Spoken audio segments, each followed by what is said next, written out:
people that you surround yourself with will either build you up or break you down. Yeah. You know?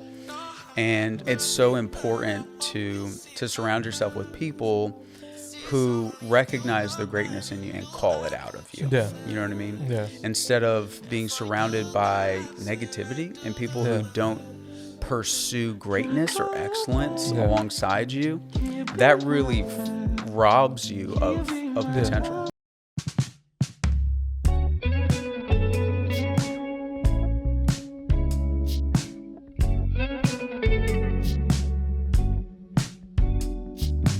What's up, guys? Welcome to the Salty Podcast. Welcome to another episode where we talk about being the salt while drinking some tea. Today we have a very special episode. We got the hardworking, you know what I'm saying, the passionate podcast. Mr. Josh Tulp here in the room. Everybody say what's up. You know what's up, Josh? How you doing, man? What's going on, Aaron? How you doing? I'm How really you feeling? good, man. Really good. I'm excited to have you here. Most importantly, I'm excited to have you here because I love your heart. I don't think there's a moment where you're around people where you're not being yourself, right? You're just always 100. I don't know if you do. You know how to turn it back to 99? I don't think you do. But yeah, guys. Before we get started, make sure you like, comment, and subscribe. Make sure you leave some comments. Make sure you hit us up on the DM and say what's up. Love to hear from y'all how this podcast has been impactful to your lives, or more just anything. Any suggestions y'all have? Any questions? What do you guys want to hear about? What do you guys want to know? We would love to hear from you. So thank you guys for checking this episode out. So before we start, you know, as this is your first time here, brother Josh, do you want to tell people who you are? What do you do? What's your life's about? Sure. Yeah, man. Well, thank you, Aaron, yes, for the invite, man. I appreciate being here. Yes, sir. It's really cool. Yes, sir. It's really cool. And I just want to encourage you too, because I've known you for a little while now. Yeah. For a while. Yeah. A few years. About 10. Yeah. And I've seen you grown so much, man. It's really cool. I just want to say, man, I'm really proud of you. Yes, sir. Everything that you're doing. But yeah, thanks big time, man, for having me here. Yes, sir. So, no worries. But yeah, name is Josh. Sir. You can find me at the Passion Podcast. Amen. Actually, just started that YouTube channel and yes, podcast this year. All of Josh's links are going to be in the description below, guys. If you want to go check him out. But every link that you need is going to be in the description below. Yeah. So just happy to be here, man. Thanks. Yes, sir. No worries. Okay. So as we, dive into the episode, Josh, I think the main thing I want to focus on this episode is potential. I think we live in a generation where everybody has access to potential, right? I think more than access to potential is just more based on their heart. So before we get into that, what is potential to you? And why is it important, or what does potential mean?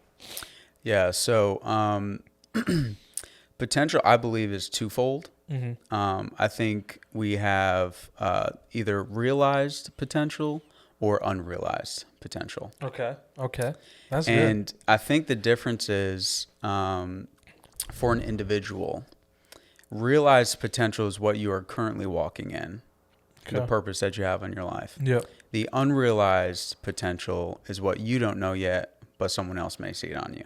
Okay.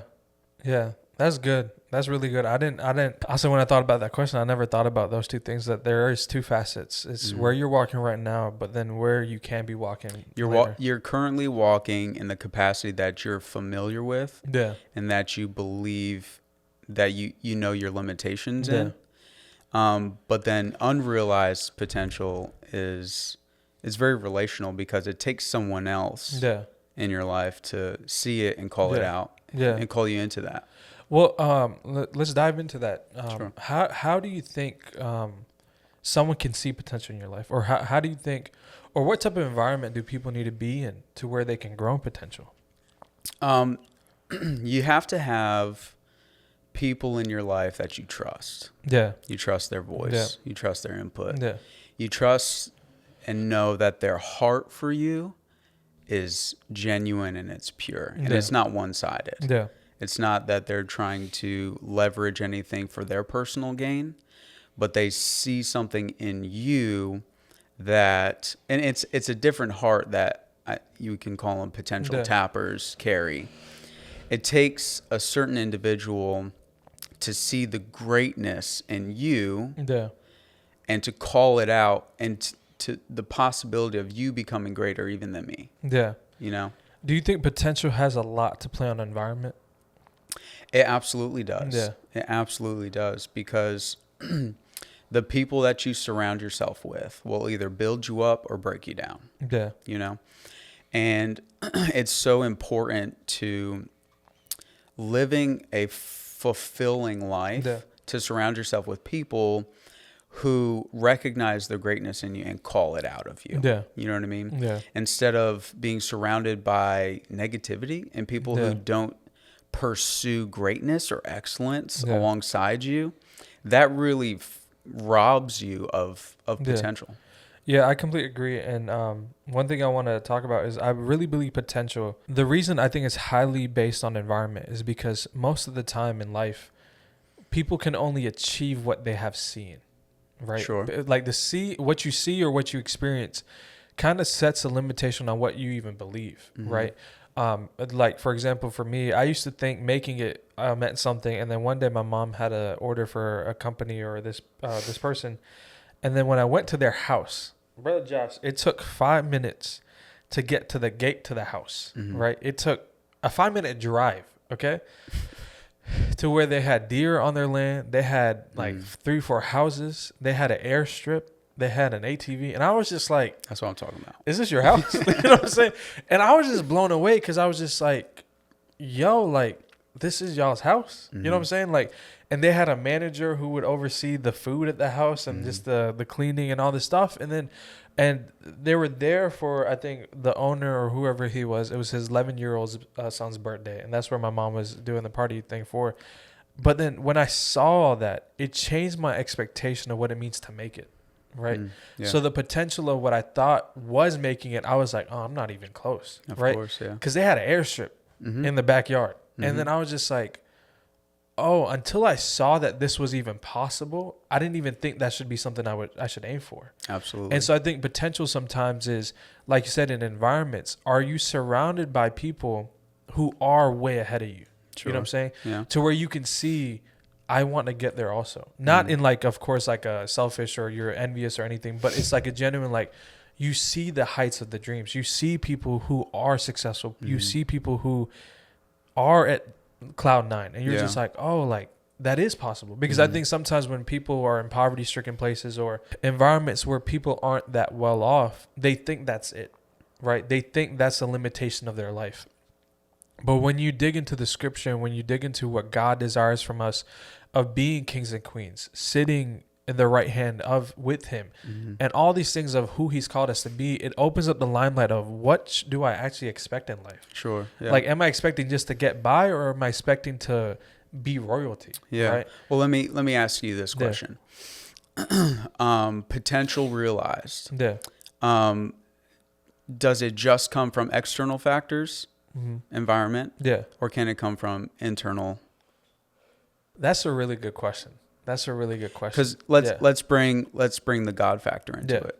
Yeah. I think a lot of the times, to me, at least potential,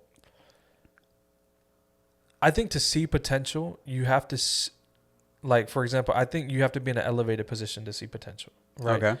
Because what potential means is you see the fruit that it could be, but you also see where you're at right now. Sure. Right? Potential means there's a gap. Right, potential, but it's like usually, are you able to recognize that gap? And to me, from what I've learned is I can only recognize when I'm exterior. Like, because I see, whoa, like you don't know what you could be, but I'm like, because I've seen other people who have done that from where they started. Yeah. And so because I know what that gap looks like, when I look at a person, I'm like, you have a lot of potential. Sure. Because I've seen other people who have achieved it. And so I think internal potential for me, I think can be there, but I think it's very driven by somebody who is elevated, like mentors, people you trust, people who's, cares about you, parents, family members, all these people, because they have that experience to see what can happen. Yeah. Right. Or so what do you say? So let's look at it this way. What we're kind of, we're talking along the lines of what inspires potential. Yeah. Right. Yeah. I love external factors. Man, I see, this beautiful home. Yeah. Right. That's very luxurious and elegant. Man, I can aspire to that. That's a potential tapper. Yeah. Right. But I also think when you bring the God factor in, Okay. he can put something inside of you Yeah. that you don't see externally, Yeah. but Okay. you see internally. Yeah. He puts a dream or a passion or Yeah. a vision in your heart for something in the future, and that's Yeah. a potential tapper. Yeah. And that is not contingent on environment. Okay. Okay. Dive into that. I want you to dive into that because I feel like you're going somewhere. Sure. So the God-sized dreams Yeah. that are released from heaven, deposited into your heart, Yeah. into my heart, and Yeah. in people's lives around us, where you see potential in someone else, Yeah. but they may not see potential in themselves, right? Okay. Is that something that is environmentally stimulated, Mm-hmm. or is that something that's provoked on the inside? Yeah. Because where does God abide? Yeah. Everywhere, but on the inside. Yeah. Yeah. Right? He has made himself home Yeah. on the inside of these earthen Yeah. vessels. And so if we're seeing greatness, we're seeing God in people. Yeah. We're seeing God-sized dreams in people. Yeah. We're Yeah. seeing God-sized, amazing things happening in people's lives. They're walking in fulfillment of purpose and potential. But how is that stimulated? How is that provoked? How is that drawn out? I think that initial glimpse into greatness, it has to be through the lens of God's eyes, which is greatness and which is love. Yeah. You know what I mean? Yeah. And so if we talk about, I think environment can affect potential, absolutely. Again, because if you surround yourself with negativity, right, sure. it can really deflate what God is trying to inflate in your life. Yeah. And I do think that you can be in any environment and have a God-sized dream and it actually affect and change that environment. Yeah. You know what I mean? Yeah. So I think potential realized on the inside of us may be greater than potential around us. Yeah. And I agree. And I think maybe I've just been thinking about maybe a way to phrase this is environment doesn't determine the ceiling of the potential. Sure, yeah. It just determines the rate of growth. That's good. Because at the end of the day, yep. It's like you said, what if you are in a negative environment? What if you are in a place where you can't grow much, but God put it in you? Yep. So that means, I think I want to talk about this topic. What is the difference between promises and potential, right? Because if God's given you a promise in your life, right, or given you a word of saying, of course it can be through prophecy, it can be through anything, but more than that, it can just be through the word, right? Because the word calls us not to be borrowers, but lenders. So that itself is potential and a promise, right? Yep. So what is the difference between a promise or potential? How are they connected? How are they connected? Jeremiah 29, Yeah. right? For I know Yeah. the plans that I have for you, Yeah. right? Plans to be what? Prosperous. Prosperous, have good success. Yeah. There's promises in Scripture, right? Yep. That we won't be the lender, we won't be the borrower, but we'll be the lender. Yep. There's a goal in mind, right? Yep. God sees you at a certain place before you're there, right? Those are promises, right? Promises of I'm going to bring someone in your life who's going to fulfill you, and you're going to build a family together. Yeah. You know what I mean? Yeah. You may not be walking in that yet, but You might be single. It's hope and a future. Yeah. Right? It's something to look forward to. It's something to aim at and towards. Those are promises, right? The potential is God saying, you have what it takes to get there. Yeah. And I'm going to give you the strength to get there. Okay. That's really good. That's really good that potential is showing that you have what it takes. And so I want to talk about, I want to pivot a little bit in talking about potential of how can one grow in their potential, or what steps does someone have to do to start making the steps to make sure they're getting to the promise. Yeah. Right. Because I feel like sometimes, I feel like it goes two ways. It goes one way of people do nothing, right, and they don't care at all, or people try to OD and do everything possible trying to get there. In right? their own strength, yeah. They're trying to force in their own strength. So how can one, in the balance of walking out potential, walking out promises, cultivate that? I think the biggest ingredient is trust. Okay. Okay. Yeah. Yes, sir. And it's not just trusting yourself Yeah. and what you're able to do and what you're capable of in order to walk in fulfillment or to obtain the promise or the reward, right? Yeah. But you need to trust the voice who's calling out the potential inside of you. Yeah. Whether it's a mentor or a coach or a pastor or a friend or a family member or God. Yeah. Through prophecy. Yeah. You know what I mean? And you have to trust the voice that says you are greater than who you currently see yourself as. Yeah. You know what I mean? Yeah. The key ingredient is trust. Yeah. You know what I mean? And I agree. And I think sometimes we have a culture or a community where I think we really have a generation who, for some reason, we have this fight of I'm not enough, right? Or do I have what it takes, right? And like you said, it's trust God, because at the end of the day, it's his promise and his word, right? And so I want to really encourage people that don't try to take it into your control, right? Do the word that was given to you today, right? While you have a word for 10 years, like when we look at the life of David, he was anointed to be king when he was young, but his instruction for the day was to go be a shepherd to the sheep, right? Yes, it was. Take care of the flock. So don't confuse the promise versus the instruction for today. Of course. Right? Because what I've learned, at least in my life, is That's the process. That's the process. And what I've learned in my life is God is the one who cultivates, right? Because sometimes we forget the author and the finisher of our faith isn't ourselves. It's him, right? And so our confidence should never be in our ability. It shouldn't be in who we are, because what are we at the end of the day? He is the one who's given us the wisdom. He's the one who's given us a body, given us grace. And so if he called something, he'll take care of it, That's right? 100%. And so what I want to encourage people is, like, when we look at the life of David, he had the potential to be king because that's what was spoken over him. But that didn't take away from his season of just going and playing the harp, for a king, for going to the place where you're called to be and being a servant of that place, right? So is there anything you want to add along with that? Yeah. Do you think when David was anointed to be king, do you think he was ready to take the throne? Not at all. I don't think, because the thing is, there's so much a kid can know, right? Or in life, right?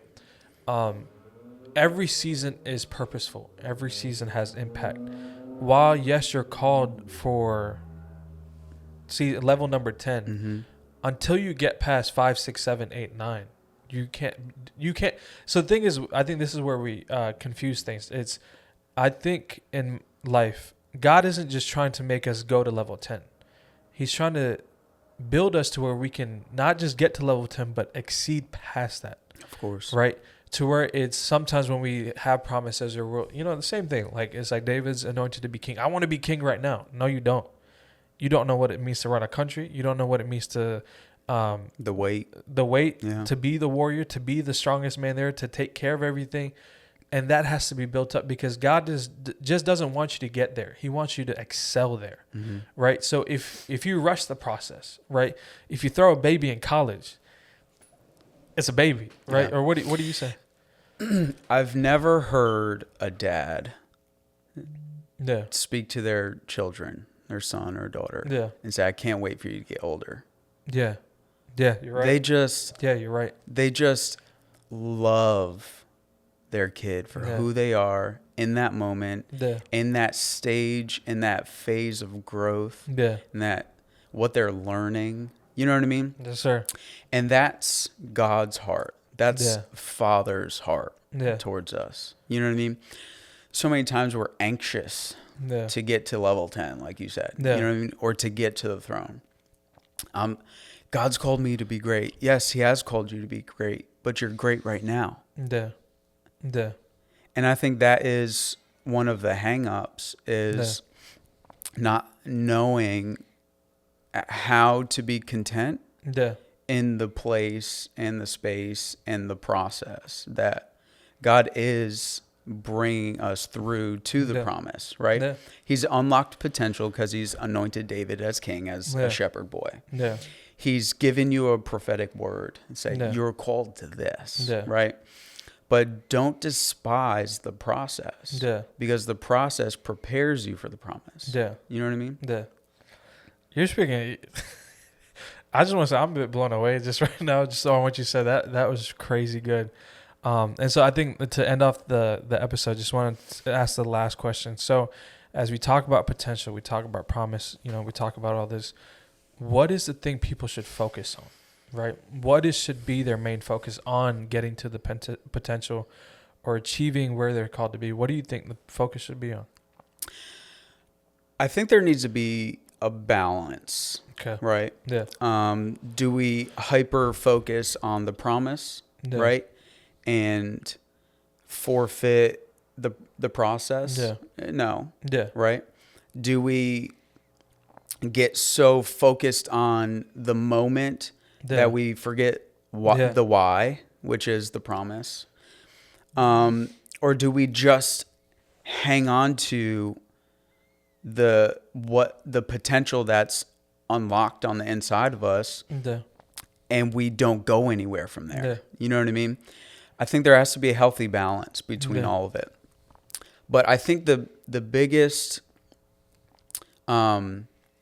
thing that you can focus on is not all of them at once, but taking a step back and realizing, where did the promise originate? Who's conducting the process? And where did the potential aspire from? And normally it's God. So I don't focus on those things. I focus on him. Because he's faithful to fulfill every word that he's spoken over your life. And if I think it's in my power and in my abilities and my responsibility to fulfill that, I'm gonna miss the mark. But if I focus on him, he's the author, the perfecter, and the finisher. The author's the originator, the potential tapper. The perfecter who sees you through the process, and he's the finisher who gives you the reward at the end. You know what I mean? And if we focus on him, he will be faithful to fulfill what he's begun in you, the good work that he's begun in you. And I want to end with saying this. I want to encourage people to focus on the manna for today, right? Give us this day our daily bread, right? To where, like Brother Josh is saying, is enjoy the moment, right? Don't get so caught up in the moment we forget the promise in the future. There's a balance. While we hope for the future, we still live today, right? So joy is in today. And so I want to encourage people, the people who have high potentials in their life, the people who have high dreams, still dream and dream big. Big time. I'm a firm believer on dreaming past the stars, because then God can exceed that, right? So dream big, but also at the same time, eat the bread of today, right? What is God saying today? What is the instruction for today and all that? So that's what I think I want to end with. Any last words you want to end with, Brother Josh, before we end this episode? Oh, man, this has been really awesome. Really awesome. I love having this type of dialogue and conversation with you, man. Yes, sir. You draw it out of me, and I think you know, yes, sir. I draw it out of you too. It's been really cool. It's been a lot of fun. I think there's been a lot of nuggets today, especially for me. There's one thing he said that I'm still like blown away from. But all right, guys, thank you so much for checking out this episode of Salty Podcast, where we're talking about being the salt with drink some tea. Make sure to comment, like, and subscribe. Make sure you turn on the bell notifications. Love to hear from y'all. And then we'll check y'all out in the next episode. Peace.